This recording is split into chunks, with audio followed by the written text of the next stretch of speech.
Il y a quelques semaines, un petit mois, je crois, j'avais fait un message sur la résurrection et la vie, et je parlais de mes petits chiots qui vont bien, et on a beaucoup rigolé aussi. Aujourd'hui, on va moins rire. Je vais parler du deuil, de la souffrance, de la mort. C'est un thème qui est très présent dans la Bible. Et comme vous le savez, ma maman est décédée il y a quelques jours. J'ai passé l'un des mois, si ce n'est pas le mois le plus dur de ma vie. Et comme on dit, il faut battre le fer tant qu'il est chaud, donc j'ai décidé d'en parler ce matin. C'est un message qui risque de nous remuer pas mal. Moi, ça m'a remué, bien sûr. C'est un message qui risque de nous secouer. Mais à la fin, ce qui compte, c'est de regarder à Jésus. Parce que c'est pour lui qu'on est là ce matin. C'est lui qu'on veut imiter. Et mon but, c'est de pouvoir tous ensemble regarder Jésus et imiter Jésus encore plus. Son exemple au travers de la souffrance et de la maladie. Donc j'aimerais prier maintenant tous ensemble. Seigneur, merci pour Jésus. Il est venu pour nous sauver. Il est venu pour nous montrer la résurrection et la vie. Et Seigneur, Jésus, il est juste parfait. Tout ce qu'il a fait est parfait, tout ce qu'il a dit est parfait. Et on est tellement reconnaissant de pouvoir le regarder lui et de pouvoir être ses disciples, de pouvoir chercher à l'imiter et puis à apporter la bonne nouvelle de Jésus dans ce monde qui en a tant besoin. Seigneur, on est sans cesse attristés par ce qu'on vit autour de nous, parce qu'on voit autour de nous les guerres, les souffrances, les maladies, les deuils. Seigneur, et Jésus il est venu pour nous préparer à la vie éternelle, mais en attendant, il nous prépare aussi à la vie sur terre et à traverser ce passage sur terre en ayant plein d'amour les uns pour les autres. Seigneur, aide-nous à nous concentrer sur toi ce matin et à apprendre de Jésus. Donne-moi les mots justes pour partager les souffrances et Seigneur, qu'ensemble, en tant qu'Église, on puisse grandir et nous rapprocher plus de toi. Et je te prie ça dans le nom de Jésus. Amen. D'abord, j'aimerais vraiment dire un énorme merci à vous tous et à tous ceux qui sont venus aux obsèques. J'aurais pas pu traverser cette journée sans votre présence. Votre présence a été tellement rafraîchissant, c'est pas le mot rafraîchissant, mais tellement consolant ce jour-là. Ce que je veux dire par la suite n'enlève en rien ma reconnaissance pour vous et pour tout ce que vous avez dit, fait. Mais je veux partager un peu la maladie, le deuil et la souffrance que j'ai vécu les dernières 6 semaines. Alors, à l'école, on n'apprend rien sur le deuil. On ne nous dit pas comment vivre un deuil ou comment aider quelqu'un qui vit un deuil. Ce qui est plus triste encore, c'est qu'à l'église, on n'apprend pas grand-chose non plus. C'est très rare qu'on en parle, en fait. Parce que bien sûr, c'est un sujet qu'on n'aime pas trop aborder, c'est un sujet difficile, mais je pense qu'à l'église, on doit apprendre à comment aider ceux qui passent par la souffrance, par le deuil, et je crois que c'est l'endroit où on peut et on est censé apprendre. Alors ça, c'est une photo de ma petite famille avec ma mère à Noël, c'était il y a à peine 4 mois. Elle était avec nous, elle allait bien, on fêtait Noël ensemble, il n'y avait pas de problème de santé, enfin des petits problèmes, des bobos bien sûr, elle n'était pas en super forme, il y avait des soucis, mais elle allait bien. Et puis ma mère, j'ai toujours été proche d'elle en fait, depuis la naissance, on a toujours une relation de connexion très forte, même si on n'était pas d'accord sur plein de trucs. Mais elle était très proche de mon cœur, et quand mon père est décédé il y a 8 ans, on a décidé de l'amener ici dans la région. J'ai trouvé une maison de retraite, EMS comme on dit. Et donc ça fait les 7 dernières années, elle habitait à côté de chez nous, à 10 minutes de chez nous. Elle est venue de temps en temps à l'église, et puis à un moment donné elle ne pouvait plus, puis le bruit ça la dérangeait un peu, mais elle vous connaît et puis vous la connaissez aussi. Et puis au mois de février, vers le 25-26 février, elle a eu une infection à la jambe. Et elle a été hospitalisée pour une grosse infection à la jambe. Et a priori, au bout d'1 semaine, 10 jours, c'était soi-disant traité. En tout cas, la jambe allait mieux. Et elle est rentrée de nouveau à la maison de retraite. Et puis ça, c'était début mars. Elle était avec un de mes chiots. Et je vous montre un peu la vidéo. Elle était toute contente. On ramenait les chiots à la maison de retraite parce qu'elle ne pouvait pas encore venir chez nous. Et, Oh, il est mignon. T'as vu comme il est mignon? Hein? Il est beau, hein? Oh, mignon. Ça, c'est Nutella. Nutella. elle était toute contente de voir les chiots. Et... Donc ça, c'était vendredi. Et 2 jours avant que je prêche sur les chiots ici. Et le samedi matin, ça sentait c'était un petit peu aggravé, donc ils ont décidé de l'emmener à l'hôpital. Donc à chaque fois, ils appellent et voilà, on va hospitaliser votre mère, vous voulez venir. Donc à chaque fois, on y va. Jordan était aussi là. Et donc le samedi, elle est partie à l'hôpital pour une infection des cordes vocales, enfin bref. Et donc le dimanche, on est rentré à la maison, on a mangé. Et puis là, ils ont dit qu'elle était rentrée à l'EMS. Donc Jordan, avec quelques amis, sont partis à l'EMS dimanche après-midi pour aller la voir.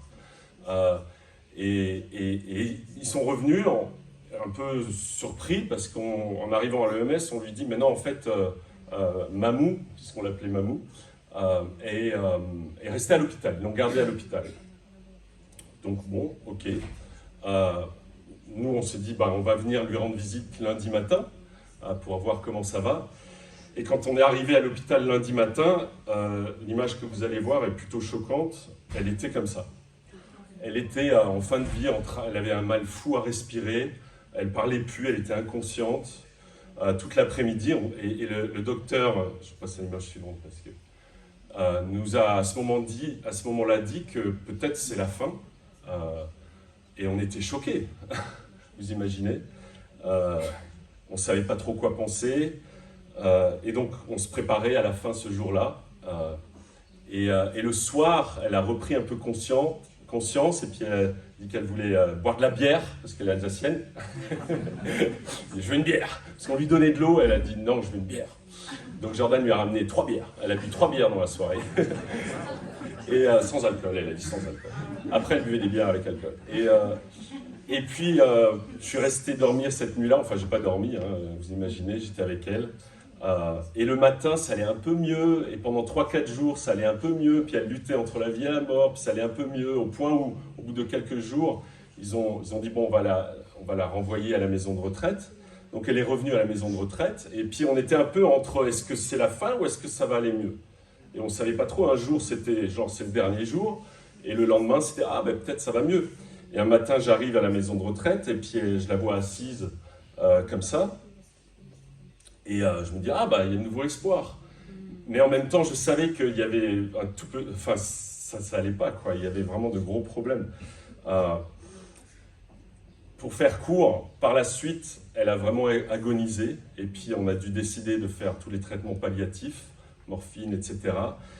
Et les derniers jours de sa vie étaient très difficiles parce qu'elle était plus sous perfusion. Il fallait essayer de lui donner à boire et à manger comme on pouvait. Donc on faisait un tournus avec ma femme, avec mes enfants, avec moi, enfin bref, pour essayer de l'accompagner. Et puis là, je vous montre une petite vidéo, c'est 3-4 jours avant qu'elle parte. Et j'étais avec elle et je vais essayer de lui donner un peu de café. Voilà, un bon petit café pour maman à la pipette. Attention, boum. Ça va? Oula, attention. Il est bon le café? Oui. Ah oui, hein. Voilà, on prend le café ensemble ce matin. Voilà, donc pendant plusieurs jours, c'était comme ça. Vous imaginez que c'était très dur. Et puis, arrivé le lundi matin, j'arrive à la maison de retraite. Et puis là, il n'y a plus de conscience du tout. J'essaie de lui parler. Et puis, elle ne serre plus les mains. Elle a un mal fou à respirer. Et là, on comprend que c'est le dernier jour ou l'avant-dernier jour.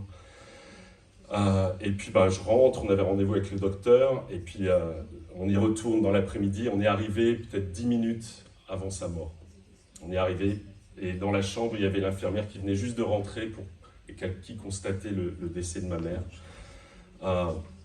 Je ne voulais pas vous montrer ces images-là parce qu'elles sont trop choquantes. Le lendemain, on est allé à la maison de retraite et tout de suite, on doit vider la chambre, et puis il y avait sa photo. Et en fait, moi, pendant 7 ans, chaque fois que j'allais à la maison de retraite, il y avait la photo de quelqu'un qui partait. Et cette fois-ci, c'était la photo de ma mère. Quand ma mère est décédée, tout de suite, il faut appeler les enfants pour leur dire, appeler mon frère, appeler les pompes funèbres, et il y a beaucoup de choses qu'il faut faire. Au milieu de la tristesse et le choc, on ressent plein de choses. Il y a bien sûr les questions spirituelles. Et on est KO. On est complètement... Enfin, moi, j'étais complètement KO. Plus de motivation, plus d'énergie. Il faut faire ci, il faut faire ça. On est complètement désespéré, complètement KO, abattu. 88 ans de relation s'arrêtent en un instant. Et c'est le choc.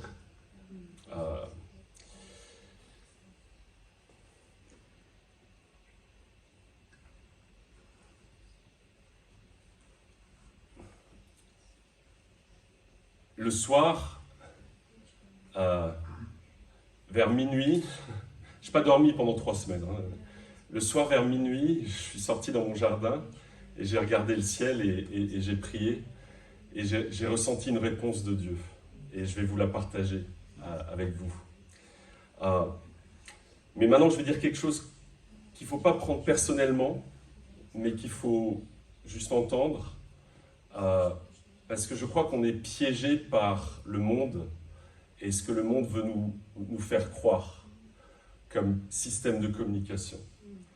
Pendant 4 semaines, il n'y a aucun frère, aucune sœur qui m'a rendu visite ou qui m'a appelé, qui est venu avec moi ou qui est venu prier avec moi, ni de cette assemblée, ni de mes frères et sœurs en France, ni en Europe avec qui je travaille chaque semaine. Personne n'a appelé. Et je ne crois pas que c'est parce qu'on manque d'amour. J'ai reçu plein de WhatsApp. Et je vais en parler un petit peu ce matin. Avant d'en parler, c'est difficile pour moi de dire ça. Parce que je me suis senti soutenu aussi par vous. Mais j'ai pris la décision d'en parler parce que je pense que c'est important. Mais avant de parler de ça, de WhatsApp et compagnie, je vais vous parler de Dieu. Et ce soir, à minuit, je me sentais seul, je me sentais KO, et j'ai prié, j'ai dit, Dieu, aide-moi, guide-moi. Et le Saint-Esprit m'a dit, lis Luc chapitre 5. J'ai commencé à lire, et Luc 5, j'étais comme ça, mon esprit est abattu, j'ai pensé à cette écriture, mon cœur est consterné au fond de moi. Et l'Esprit m'a dit, à ce moment-là, de lire Luc 5, et Luc 5 m'a emmené vers Ésaïe 61. Et en l'espace de quelques minutes, je me suis retrouvé à lire Ésaïe 61. Et je crois vraiment que c'est le Saint-Esprit. Et j'ai lu ça. L'Esprit du Seigneur, de l'Éternel est sur moi parce que l'Éternel m'a consacré par onction pour annoncer la bonne nouvelle aux pauvres. Il m'a envoyé pour guérir ceux qui ont le cœur brisé, pour proclamer aux déportés la liberté, aux prisonniers la délivrance, pour proclamer une année de grâce de l'Éternel et un jour de vengeance de notre Dieu, pour consoler tous ceux qui sont dans le deuil, pour donner aux habitants de Sion en deuil une belle parure au lieu de la cendre, une huile de joie au lieu du deuil, un costume de louange au lieu d'un esprit abattu. Le Saint-Esprit à minuit me fait lire ça. Je dis waouh, Dieu il est présent. Dieu il est toujours là. C'est les paroles de Jésus quand il commence son ministère et je ne sais pas pourquoi je me retrouve à lire ce passage. Je n'avais jamais remarqué à quel point ce passage parle du deuil, en fait.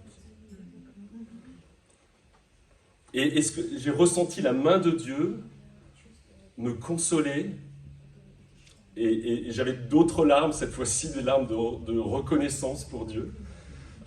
Et je pense à ces écritures, l'Éternel est près de ceux qui ont le cœur brisé. Il sauve ceux dont l'esprit est abattu. J'habite dans les hauteurs et la sainteté, mais je suis avec l'homme brisé et abattu afin de redonner vie à l'esprit abattu, afin de redonner vie au cœur brisé.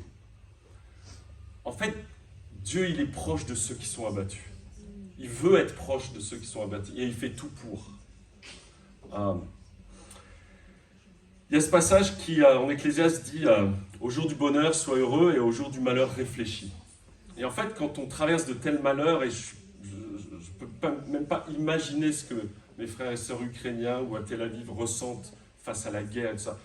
Mais face au malheur, on réfléchit, on se pose des questions existentielles, on se pose des questions sur Dieu, sur les frères, sur le monde entier. Je veux partager quelques fruits de cette réflexion par rapport à la maladie, par rapport au deuil, par rapport à la souffrance. Et on est tous confrontés à ça, un jour ou l'autre. Parfois plus tôt que prévu. Et on regarde ce qu'on fait ou ce qu'on ne fait pas. Et première chose que j'ai constatée, c'est que moi aussi, j'ai souvent raté. Moi aussi, je n'ai pas été présent quand il y avait de la souffrance ou de la maladie chez certains de mes amis. Et j'en parlerai plus tout à l'heure. Mais ce qu'on doit faire, et ce que je m'efforce de faire, c'est de ne pas se regarder les uns les autres, mais regarder Jésus. Regarder à Jésus et ce qu'il a dit, ce qu'il a fait et comment il était en fait. Et je veux parler un peu de Jésus et des malades d'abord. Et ça m'a frappé aussi, et je crois qu'on sait à quel point Jésus, il était proche des malades. Mais je veux lire ces passages. En fait, c'est de Matthieu, tout l'évangile de Matthieu. Au début de son ministère, voilà, on lui amenait tous ceux qui souffraient de maladies et de douleurs divers genres, des démoniaques, des épileptiques, des paralysés, et il les guérissait. Un peu plus tard, au chapitre 8, le soir venu, on emmena vers Jésus de nombreux démoniaques. Il chassa les esprits par sa parole et guérit tous les malades. Matthieu 12, une grande foule le suivit. Il guérit tous les malades. Matthieu 14, on lui amena tous les malades. Matthieu 15, beaucoup d'autres malades. Matthieu 19, il guérit tous les malades. En fait, tout au long de son ministère, Jésus, il a passé peut-être la moitié de son temps avec les malades. Et on oublie un peu parfois. Mais il était avec ceux qui souffrent, avec les malades, avec les abattus, avec ceux qui avaient toutes sortes de maladies. Et bien sûr, lui, il avait le pouvoir de guérir. Amen. Mais c'était sa priorité, en fait. Et on oublie ça, en fait. On n'y pense pas. Et quand on lit Matthieu 25, ce fameux passage qui parle du jugement des nations, où Jésus dit « J'étais nu, vous m'avez vêtu » et tout, et il dit quelque chose de frappant, il dit « J'étais malade et vous m'avez rendu visite ». En fait, il faut noter que Jésus ne dit pas « J'étais malade et vous m'avez guéri » ou « J'étais malade et vous m'avez soigné ». Il dit juste « J'étais malade et vous m'avez rendu visite ». En fait, quand on est à l'hôpital, ou pire en fin de vie, on ressent les choses très fortement. Et la visite de quelqu'un nous rend chaud au cœur comme c'est pas possible. La non-visite nous surprend aussi. Moi, je me souviendrai toujours à Paris, quand j'habitais encore Paris, j'avais mon copain Brian qui était très très proche de moi. Et il avait été hospitalisé pendant une dizaine de jours pour quelque chose d'assez grave, en fait. Et puis après, il est rentré chez lui et je l'ai revu. Et il m'a dit « Thierry, t'es mon ami et j'étais hospitalisé pendant 10 jours et t'es même pas venu me rendre visite. » Je m'en rappellerai toute ma vie. Et sa vie aussi. Je m'en rappellerai toute ma vie. C'est dingue. Comment j'ai pu rater un truc pareil? C'est mon ami. Et je ne suis même pas allé lui rendre visite. Wow. Depuis, j'essaye de rendre visite et je rate encore. Je me souviens d'une visite de malade qui a changé ma vie. Et c'était peut-être la visite qui m'a coûté le plus cher. C'est quand Scott Green était en fin de vie du cancer, a une tumeur au cerveau. Donc il était avec nous en Europe, on était très proches, on travaillait ensemble. Et puis il a eu cette tumeur. Et puis il était en fin de vie, il est rentré à Seattle dans sa famille, enfin là-bas. Et puis avec Micha, on a décidé on va lui rendre visite. Pour lui, et puis pour sa femme aussi, pour soutenir sa femme. Et donc on a pu trouver l'argent, on est parti 3-4 jours, et puis on a passé 4 jours, je crois, ou 3-4 jours avec lui. Et c'était très intime, hein, parce que il ne pouvait plus rien faire, il fallait l'emmener aux toilettes, enlever le pantalon, il fallait tout faire. Et puis il rigolait, il disait les frères, je ne pensais pas qu'on allait être aussi proches. Et c'était un moment incroyable entre nous. J'ai fait beaucoup de voyages aux États-Unis pour différentes réunions, mais ça, c'était le voyage le plus important. Et sa femme s'est sentie tellement soutenue, et moi, ça m'a transformé, ça m'a bouleversé. Et c'était tellement, tellement fort. Mais je sais que j'ai aussi raté parfois, je ne peux pas aller rendre visite à un malade. Vous savez, un message WhatsApp ne va jamais remplacer une visite de malade. De loin. Donc Jésus et la maladie, pensez à Jésus et la maladie, et ce qu'il a fait, comment il a interagi avec les gens. Parlons maintenant de Jésus et le deuil. Désolé, on voit encore un truc encore un peu plus profond. Pour moi, l'exemple que je vois, c'est l'exemple de Lazare. Et on va lire un petit peu, c'est marrant parce qu'on en avait parlé quand on a parlé de la résurrection et la vie, et maintenant on en parle quand on parle du deuil.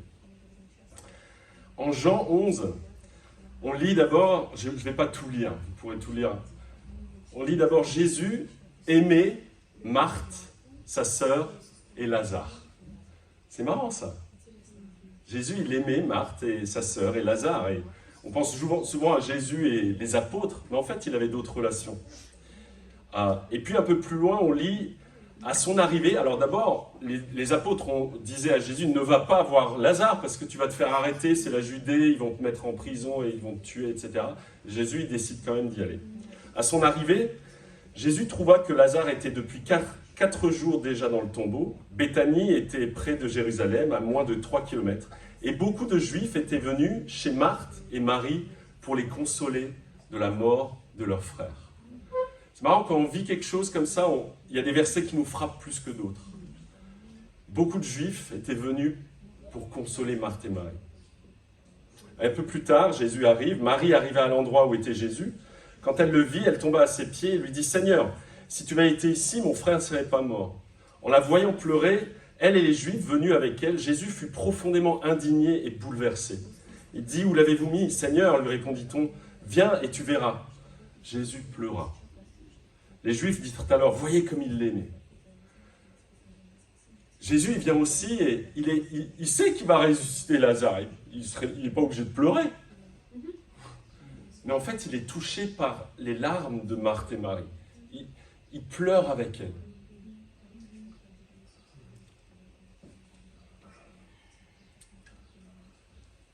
Marthe et Marie étaient traumatisées. En fait, quand on perd quelqu'un de proche, un frère, une sœur, un père, une mère, un enfant, bien sûr, on est KO. Je parlais avec Tiziana, il disait c'est le niveau le plus haut de souffrance, en fait, peut-être après, je ne sais pas quoi. On est KO.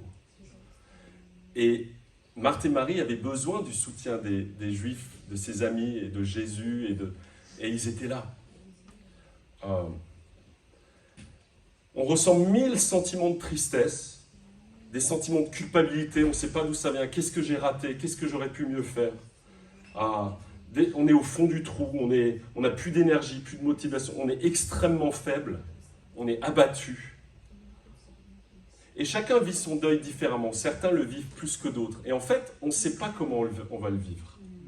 On se prépare, on se dit, moi ça va aller, je suis fort. Et puis ça arrive et moi j'étais au fond du trou. Au point où ma femme, me voyant pleurer tous les jours, elle m'a acheté ce livre, « Vive le deuil, le jour, que j'ai commencé à lire, et j'ai pas mal lu déjà, et qui est exceptionnel. On ne sait pas comment on le vit, en fait. Le deuil de ma mère était beaucoup plus dur que celui de mon père. On ne sait pas. Et que dit la Bible quand quelqu'un souffre profondément? D'abord, il y a une écriture, en Ecclésiaste, peut-être vous l'avez déjà lu. Moi, je n'avais jamais compris cette écriture. Eh bien, je l'ai compris. Mieux vaut se rendre dans une maison de deuil que dans une maison de festin. Car telle est la fin de tout homme, et celui qui est en vie peut ainsi se mettre à réfléchir. Mieux vaut le chagrin que le rire, car malgré le visage triste, le cœur peut être content. Le cœur des sages est dans la maison de deuil, et celui des hommes stupides dans la maison de joie. Wow! Moi, j'aime bien être dans la maison de joie. J'aime bien faire la fête. J'aime bien fêter les fiançailles et les mariages et les baptêmes et les soirées, je sais pas quoi. Qu'est-ce que tu veux dire là, en fait? Je crois que ce qu'il veut dire, c'est que quand tu es dans une maison de deuil, ton cœur est transformé. Beaucoup plus. tu réfléchis, il se passe des choses, quoi. Que dit la Bible quand quelqu'un souffre profondément? Et je pense à tous ces passages où on lit « Pleurer avec ceux qui pleurent, réconforter ceux qui sont abattus, soutenez les faibles.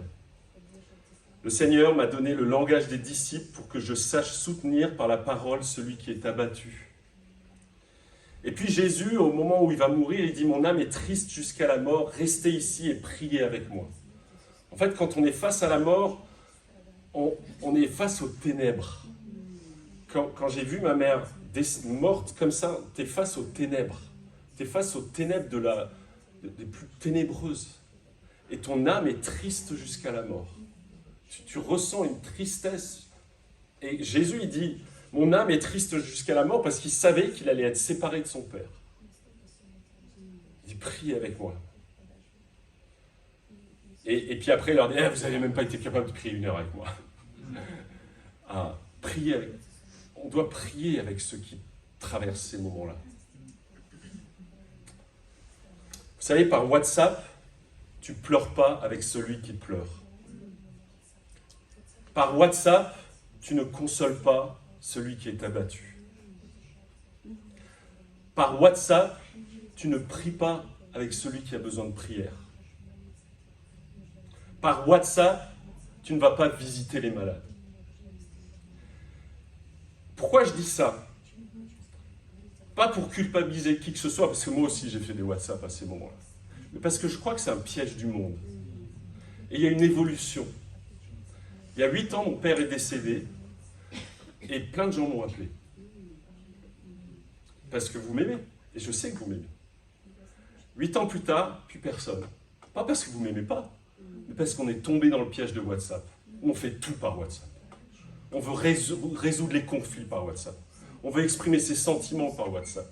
On veut faire je ne sais pas quoi par WhatsApp. Il faut mettre WhatsApp à la poubelle parfois. Ouais, il y a eu des WhatsApp, et c'est ça qui est je vais vous dire très honnêtement, et vous avez le droit de me dire ce que vous voulez, je suis ouvert à la discussion.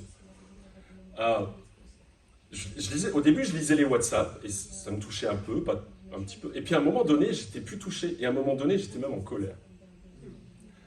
Parce que je voyais un WhatsApp où il y avait marqué maman de Thierry décédée, et il y a un WhatsApp sincère condoléances. Et puis le WhatsApp suivant, c'est n'oubliez pas la réunion de la commission. Et le WhatsApp suivant, c'est faut prendre des photos. Et puis sur tous les WhatsApp, il y avait un petit cœur. En fait, on met des cœurs sur mettre une photo, petit chiot, décès de maman. Et puis on est super rapide à mettre des. Je dis mais c'est pas approprié. Il y a un WhatsApp. Je crois que la personne s'est juste trompée. Je pense qu'elle voulait mettre, vous savez, la personne qui pleure, et en fait, elle a mis la personne qui est morte de rire. Avec le grand sourire. C'était juste une erreur. Un autre, c'était « Ah, désolé pour la mort de ton père ». J'ai failli dire, en fait, c'était il y a 8 ans, merci pour les condoléances. En fait, on est tellement rapide, mais on rate le but de consoler, en fait. Et puis, on ne prend pas le temps d'écouter la souffrance de l'autre. On ne prend pas le temps de dire qu'est-ce que tu ressens, comment tu as vécu ça. Est-ce que je peux venir prier avec toi? Et je le dis parce que je crois que on est devenu une église et le monde entier devient un monde de WhatsApp. Et c'est partout, c'est ce qui m'a frappé, mes amis partout, en France, partout, WhatsApp, WhatsApp, WhatsApp. Je peux vous dire, moi aussi je l'ai fait, donc je me prêche à moi-même. Aujourd'hui, je vais réfléchir à 2 fois avant d'écrire un WhatsApp, je peux vous le dire. Isabelle m'a permis de partager ça avec vous ce matin. C'était à Paris. Et puis une sœur très proche de nous, Priska, pour ceux qui l'ont connue, elle est décédée aussi d'un cancer. Un jour, Priska, elle appelle Isabelle, et en fait, Priska venait de perdre sa mère d'un cancer. Elle venait de perdre sa mère. Et Isabelle se préparait à écrire une carte, et puis aller bref. Mais en fait, il s'était passé quelques jours, et Priska appelle Isabelle et dit Isabelle, t'es mon amie. Ma mère est morte et tu m'as même pas appelé. C'était la leçon de sa vie. Elle m'a permis de partager ça avec vous ce matin. Et Prisca était là, mais comment tu peux rater un truc pareil? Je partage avec vous parce que tous on va vivre des deuils, tous on va vivre des souffrances. Et en tant qu'Église, on peut tellement, tellement aimer les gens quand ils passent par la souffrance.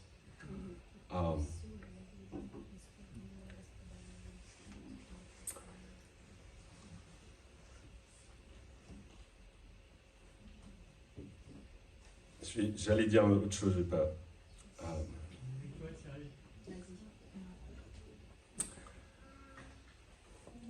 Je vais le dire. Désolé, j'enfonce le clou, mais peut-être on s'en rappellera toute notre vie. Et si je dis des choses fausses, vous pouvez venir m'en parler. Il n'y a aucun souci, je m'excuserai. J'ai parlé à un de mes amis qui n'est pas disciple, avec qui je parle une fois tous les 4 mois. Le lendemain, il m'a appelé. Et ça m'a frappé, en fait. Je pense qu'on est dans une société qui veut nous faire vivre à 200 à l'heure et on rate les moments importants. On passe à côté.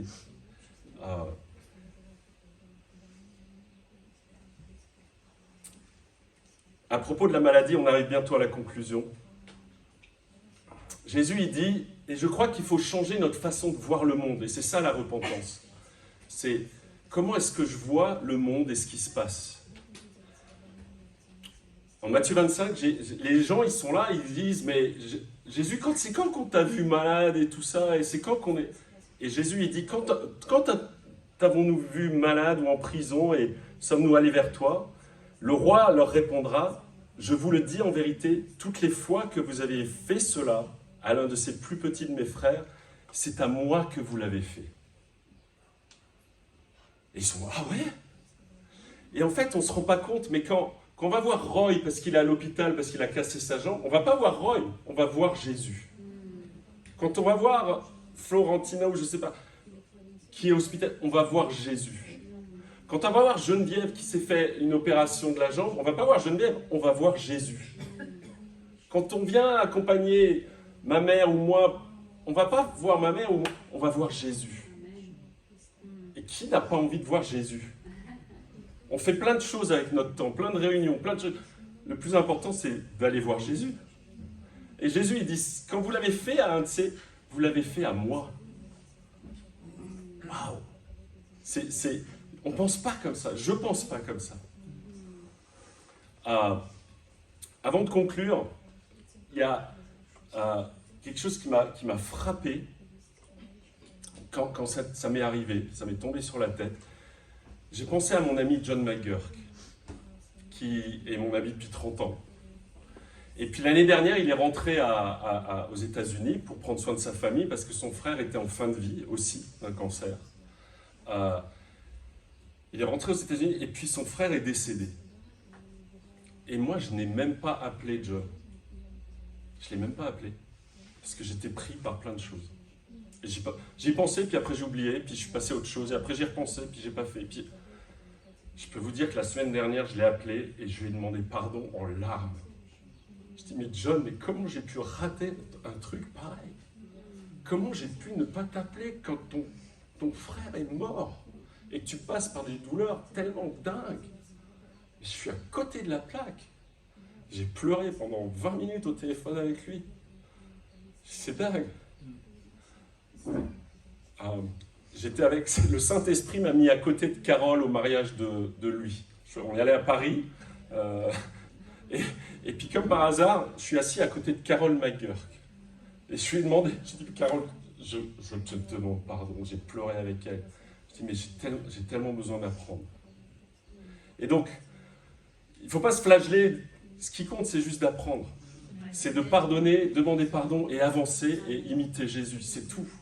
Il n'y a pas à se torturer l'esprit. Il y a juste à imiter Jésus, à le regarder et dire, mince, je vais changer. Et je vais aimer, je vais chercher à aimer plus comme Jésus. C'est tout. Et pas tomber dans le piège du monde. Pour conclure, j'aimerais vous encourager à regarder un film. On va parler de Johnny. Pas de Johnny Hallyday, d'un autre Johnny. J'aimerais vous encourager. Qui a vu ce film? Ok. J'aimerais vous encourager à voir ce film. C'est l'histoire vraie d'un prêtre polonais. Et c'est bouleversant. C'est le genre de film, tu sais, c'est pas Action Man. C'est pas qu'au bout de 2 minutes, il y a de l'action partout. C'est assez lent comme film, il faut se plonger dedans, mais c'est une histoire vraie. Et cet homme, il est exemplaire. Et on a tellement à apprendre de cet homme. Il faut le regarder jusqu'au bout, jusqu'à la dernière minute du générique. Ça parle de la mort, ça parle du deuil, ça parle de la fin de vie, ça parle de la souffrance, mais ça parle d'autres choses aussi. Si vous avez un ami qui souffre, allez lui rendre visite, ou au moins appelez-le.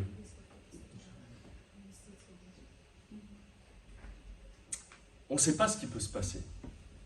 Nous, on a une voisine, et j'arrive à la conclusion, hein. On a une voisine, on est amis avec elle depuis 1 an à peu près, et elle a une maladie grave des poumons. Elle peut mourir n'importe quand. Et depuis 1 an, on s'intéresse à elle, on parle avec elle, ou son mari, on la voit, etc. Enfin bref. Et puis elle nous a invités à manger chez elle.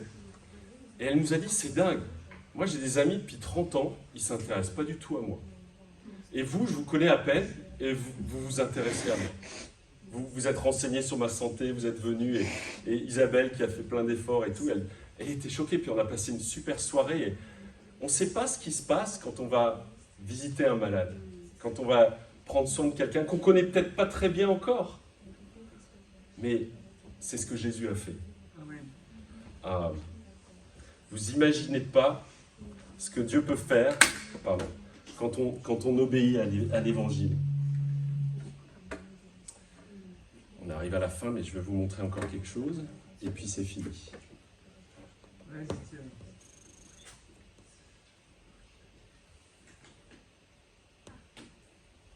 Ça marche? Ouais, ça revient super. Allez voir Johnny.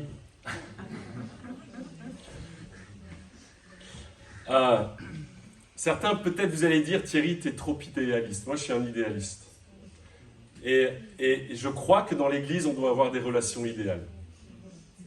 Et peut-être vous allez dire, mais ça, c'est un peu trop idéaliste ce que tu nous dis là ce matin. Alors, tout ce que je peux vous répondre, c'est que Jésus aussi, il est trop idéaliste. Quand il a dit, aimez-vous les uns les autres comme je vous ai aimé. Peut-être il était trop idéaliste aussi. Mais Jésus il était bien plus idéaliste que moi. Il est 200 fois, 2000 fois plus idéaliste. Et il dit, aimez-vous comme je vous ai aimé. C'est à cela que tous reconnaîtront que vous êtes mes disciples. Et je pourrais transformer par, c'est à cela que tous connaîtront que vous êtes mon Église.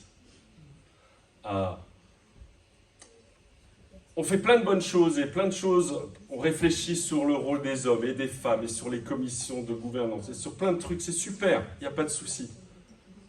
Mais l'Église de Jésus, c'est celle où on s'aime les uns les autres comme Jésus nous a aimés. C'est ça le but. Et l'Église de Genève, elle est super. Vous êtes super. Et vous l'avez prouvé de maintes fois. Et ce matin, je voulais partager ça parce que je ne veux pas qu'on tombe dans le piège de la facilité, de WhatsApp et tout ça, mais qu'on obéisse à l'Évangile. Je vais finir par une très petite vidéo. Et en fait, c'est la dernière prière de ma mère avec mes enfants. Et si je crois en Jésus, c'est grâce à elle.